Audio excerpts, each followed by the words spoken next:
Hey, I'm Nicholas Prom, And I'm Chase. and you're watching Heavy Metal Breakdown. Our latest adventures in the exciting and kick-ass world of heavy metal. I haven't dusted that one off in a while. Um, it's such a good tagline. It's really fun. Um, um, maybe I'll start putting it on the end. Maybe that'll be where I can use it. I don't know. We'll play with it. But anyway, hey, last episode we talked one of the albums we talked about that new archival release, the Sabotage live album, right? And we were Right. wondering why it got shelved and not released back in like 1990 or 91, right? Yeah. So I had a theory about this, and I was thinking about it, in the days in between, and I thought, okay, to a record company, a live album serves one of two purposes, maybe both. Okay, one, say you are on a run of like, okay, a successful album or a couple of successful albums like Hall of the Mountain King or Gutter Ballet, both did well. Okay, Mhm. it kind of serves as a stopgap release to keep the band's name in the ears and eyes and mouths of the world while we're waiting for the next release, which they're hoping will be an even bigger hit or something, right? Okay, so they Right. kind of serve that Yeah. purpose, and they're cheap to do. Live albums are notoriously like, oh, cool, a modest affair financially to put out, but compared to a studio album. But the other reason that record companies like them is because they help uh, uh, generate sales for the back catalog, right? You heard a song on this album, well, let's go hear the studio version. But Atlantic Records may have declined to release it because why? It has zero songs from Fight for the Rock. So maybe Okay. that may have informed that decision. I don't know. So that was just something I was thinking about, and yeah, so yeah. But we have a pair of albums to discuss for this episode, and why don't we get right into that? Chase, what is our first album, the new release for this episode? The new release for this episode is Iron Slot Metallic Torments, released independently July 10th, 2026. This is Iron Slot's second full length album, and it features, Jesus, like insane turbo metal from France.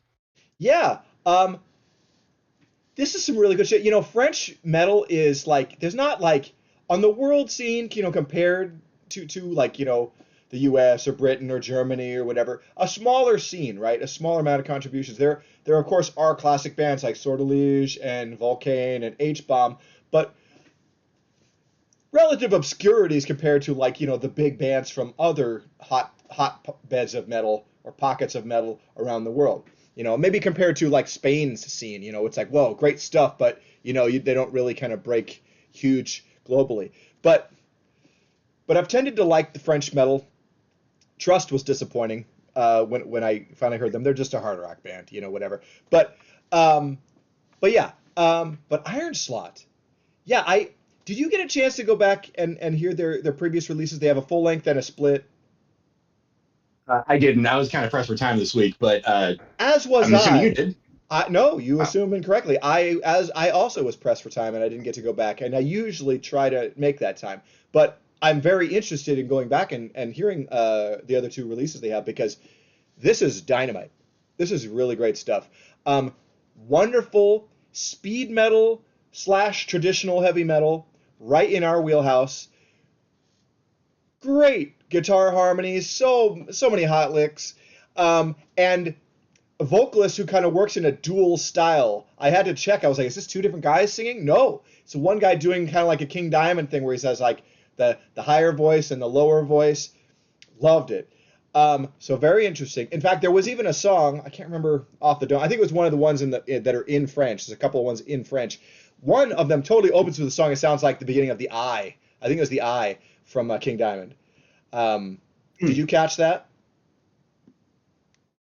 I did not catch that one, but caught a couple other ones. There were a few riff sound-alikes in here. There was one, I forget which track it was, but at the beginning, it essentially just sounded like the beginning of Armed and Dangerous, but kind of slow. Ooh, the But Anthrax Armed yeah, Dangerous. Oh wow, okay. yeah, I did yeah. not pick up on that.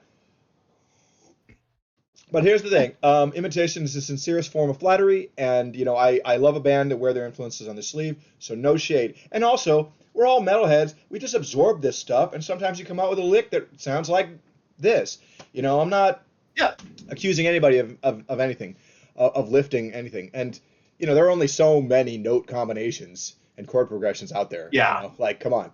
So, but that said, I really enjoyed this. This was a lot of fun. Great vocals, and again, a variety a great range of vocalizations on this, which is really neat. That was kind of cool.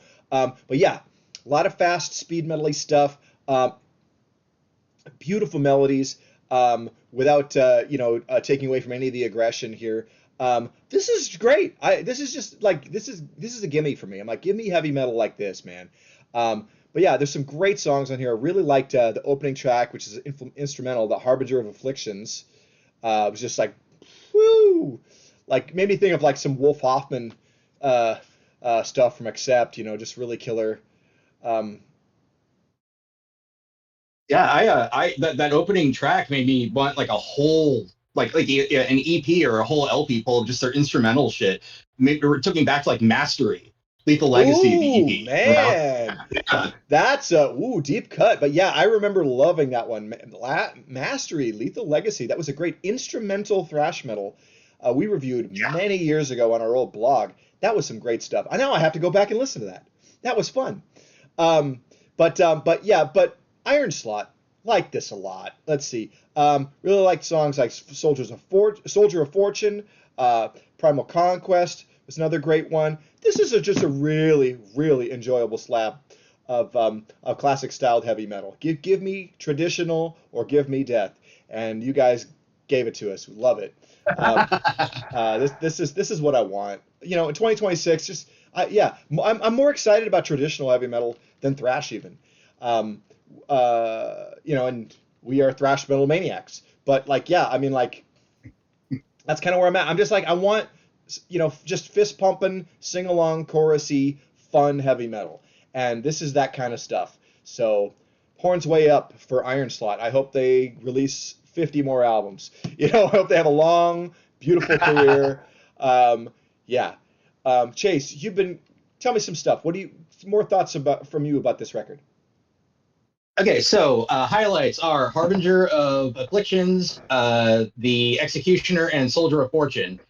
And all of the songs that are sung in French and the titles are in French could have been here too. You could replace any one of those with any one of those, but I'm not breaking my tongue pronouncing them. So Yeah. There was a pair of yeah, songs where the titles are in French and they're sung in French, and they were beautiful, great heavy metal songs. I can't pronounce those words, and I'm not going to butcher the beautiful French language. So I will say those were great songs, and leave it at that. yeah, But yeah, these guys are great, and I have to go back and check out their other stuff because I really enjoyed this. And it's two guys. This is a two-man yeah, band. and yeah, and programmed drums. I had no idea that I listened to the album twice, and then I went to the Metal Archives page and looked through it, and like, holy crap, the drums are programmed. Yeah, They sound great. yeah. Well, and here's the thing. I think in this day and age, you can do a programmed drum sound and it not sound like just terrible. It sounds like a real guy. Um, and it's like, look, it's hard to find drummers. In the absence of a live drummer, if you have this creative mind, you have this stuff to get out, by all means, program some drums. Yeah. And again, it sounded good. It did not take away Told me twice. yeah, it did not diminish. Well, it didn't diminish my enjoyment in the slightest. I enjoyed this a lot. So yeah, big horns up for Iron Slot. Like this a lot. I'm gonna be paying close attention to these guys. These guys are killer. So, mwah, vive la France. Yeah. So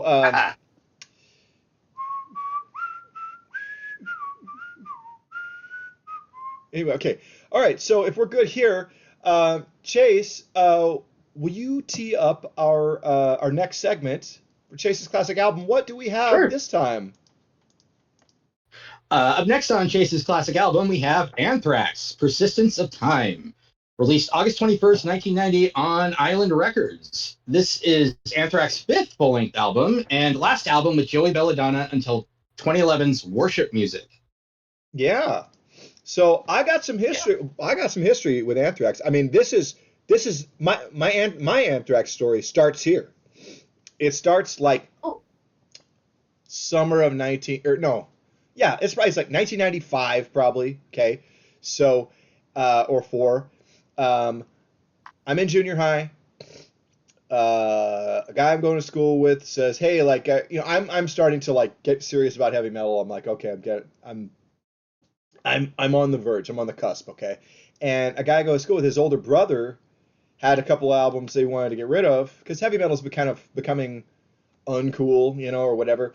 And anyway, he says, "Hey, I got these Anthrax albums, and I'll give you both of them for like $5." And I'm like, "Okay, like even though I'm a junior high kid, but I can scrounge up $5."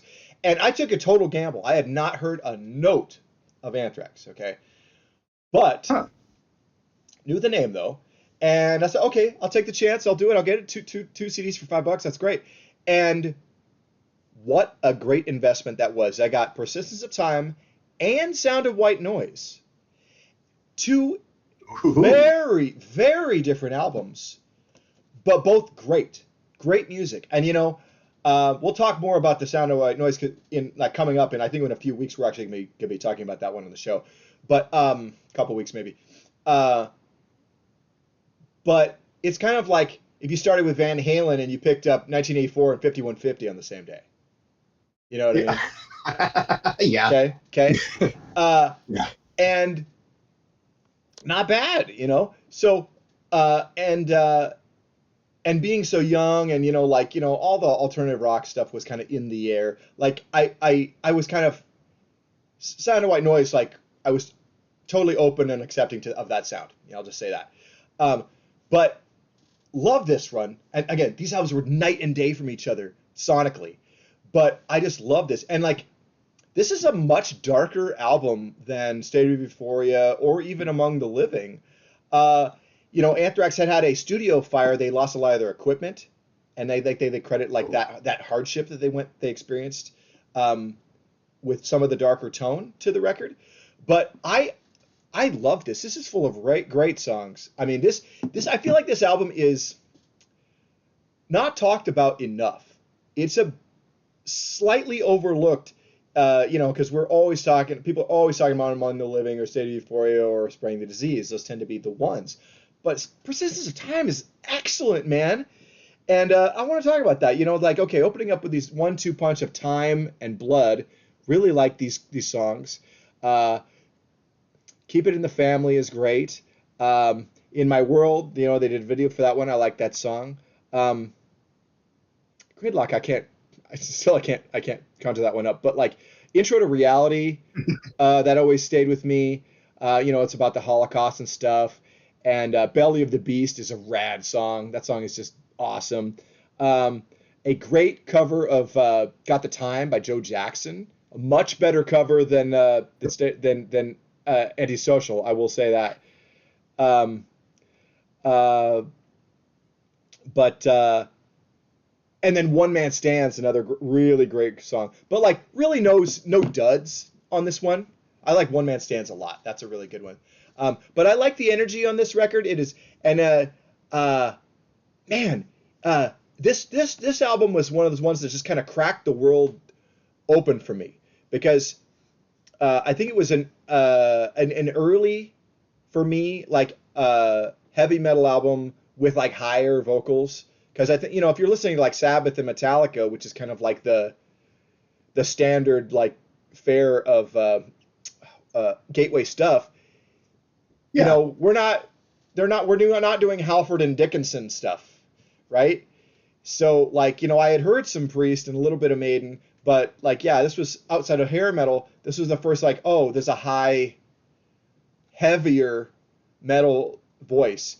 And so it was an important album for me for sure. And I really had a lot of fun revisiting this. I hadn't really spent much time with this in a long time. But yeah, I'm very, very fond of this record. Chase, how about some thoughts from you?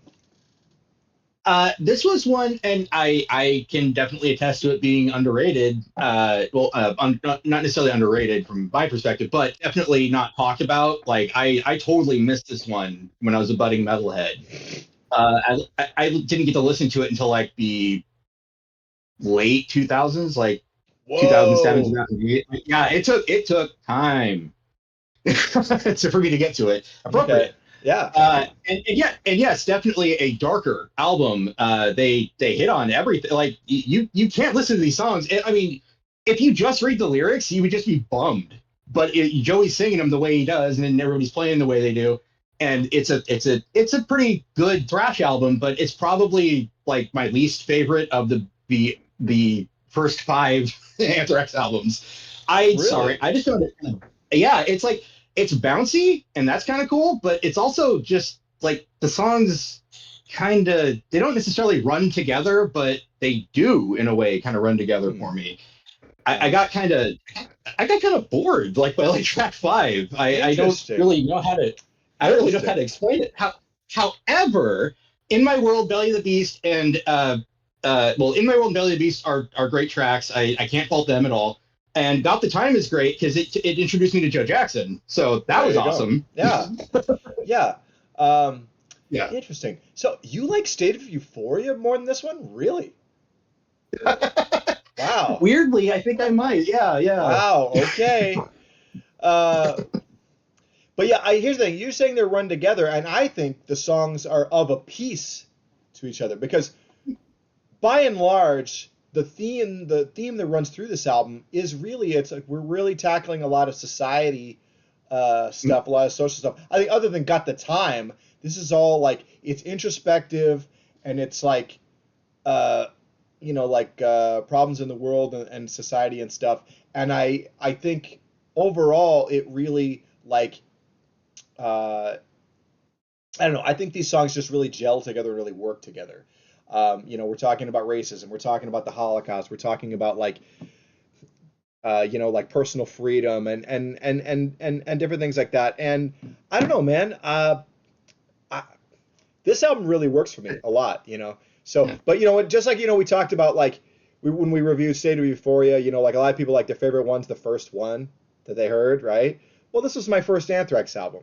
Yeah. So, and and it is kind of different than their other albums as I would get into them. Like the other ones are a little happier. You know, um, so it was kind of strange, but like I don't know, it really works for me. I dig this record, um, like it a lot, and it's okay that you feel different. That's neat. Any other observances or whatever? I don't know. Not really. I mean, I like the album cover. It's simplistic. He gets the point across. Time is running out. It's always running out. Use it Yeah. wisely. Yeah, and Yeah. also it is kind of like it's not a stereotypical crazy thrash metal cover. It's not like monsters tearing somebody apart or like Yeah. some like whatever. It's just almost like a Master of Puppets kind of album cover. You know what I mean? Like ooh man, Yeah. whoa.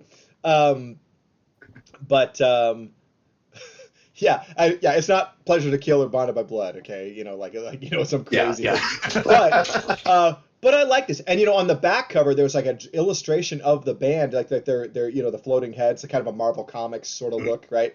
And but that Yeah. was like, both one side was kind of like dark and like one bright like glowing eye for each member. I'm like, ooh, that was kind of spooky. Like remember I'm like 14 or something when I'm listening to this, so I'm like, okay, um, I obviously there's like much darker shit would have come later, but this was kind of like ooh, like neat, like again, this is like we're just beginning to crack that world open, okay? And so it was a pivotal moment for me. Thank you, that guy in junior high who sold me the two Anthrax albums. Uh, uh, but yeah, um, but yeah, I personally really like Persistence of Time, and that's fine if it was not your favorite. You are allowed to be wrong. No, okay, no, it's all good. It's all good. But no, dude, this is a terrific record. I like it a lot, and I hope it wasn't too much of a chore for you. Um, Oh God. all I will say, so there's the song Hatred, right? But it's stylized H8, space red. Yeah. When I was a Yeah. kid, I totally said H8 red because I did not, it was my first encounter with someone doing that. And I didn't know, like, oh, it's supposed to be hatred, even though they're like saying that, and like I have the lyrics, so but whatever. I think it was a while before I figured that out, but being a kid is a thing. But yeah, Anthrax Persistence of Time, I like it a lot. Chase didn't like it nearly as much as me. I also had like the home video Persistence of Videos, which came out after this, and it had all the Anthrax videos up through that time. So really, it was kind of like the Belladonna era Anthrax home video. It was nice. And I watched that a lot. And I think there was 2 or 3 videos from this album that they made. So I know that it got the time and In My World and maybe one other one, I can't remember. But it was cool. It's like that's where I first saw the Madhouse video and stuff, and which was banned on MTV. So because people are squares. But that's such a rad video too. But anyway, Anthrax, yay! And this has been a lot of fun going through the Anthrax stuff, and this is the last Joey one we're gonna do until the new album in September, which I'm looking forward to talking about. But yeah, we are gonna talk about the first 2 John Bush albums coming up in the next few weeks, and yeah, that should be fun.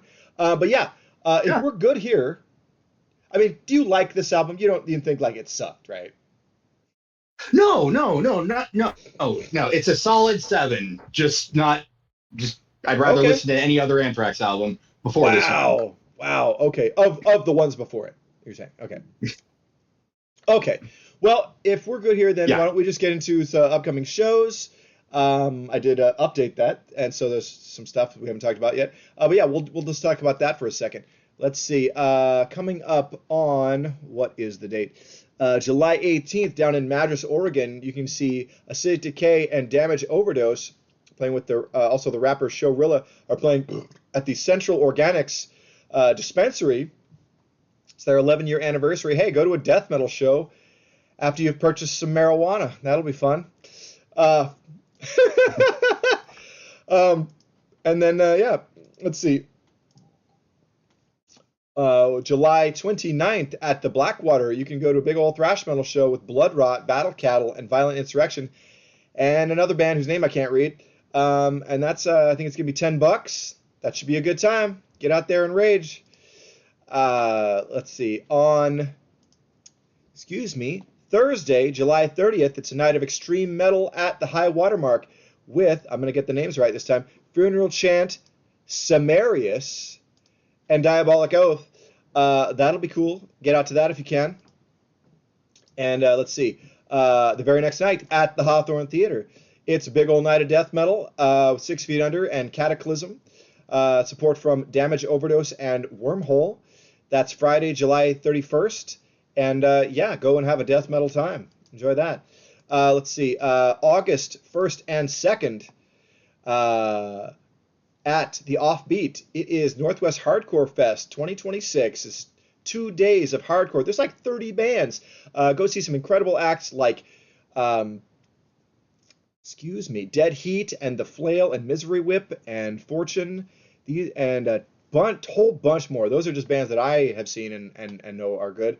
But there's a bunch of great stuff on there. Get out to that. That's gonna be cool. And also, August 13th through the 16th, up in Seattle at the Substation, it's the Soldiers of Steel Festival. Headliners include Sanctuary, Liege Lord, Sacred Blade, Hell Witch, Saint, and the Accused AD, plus a couple dozen other great traditional speed and thrash and power metal bands. That is going to be an incredible weekend of heavy metal. Get out to that if you can. That's going to be a dope time. Let's see. Sunday, August 16th at Pioneer Courthouse Square, Acid Bath with Yob and a couple of support bands will be playing. And go do that if that is your thing. Let's see. Here's one. I just added this to the calendar. Friday, August 21st, Stainless and Solicitor with support from Wizard Cage will be playing at Dante's. Oh man, That's gonna and rule. that is gonna rule, and I hope that you will be there and telling me all about it because I have to work the next day, so I can't go. Ah, I am so bummed. all right. I hate having to miss Solicitor. I love them so much. Uh, but yeah, and Stainless is a great band too. Wizard Cage are Nawabum worshiping youths. They're great kids. Um, so yeah, that's going to be a really great show. Get out to that if you can, please.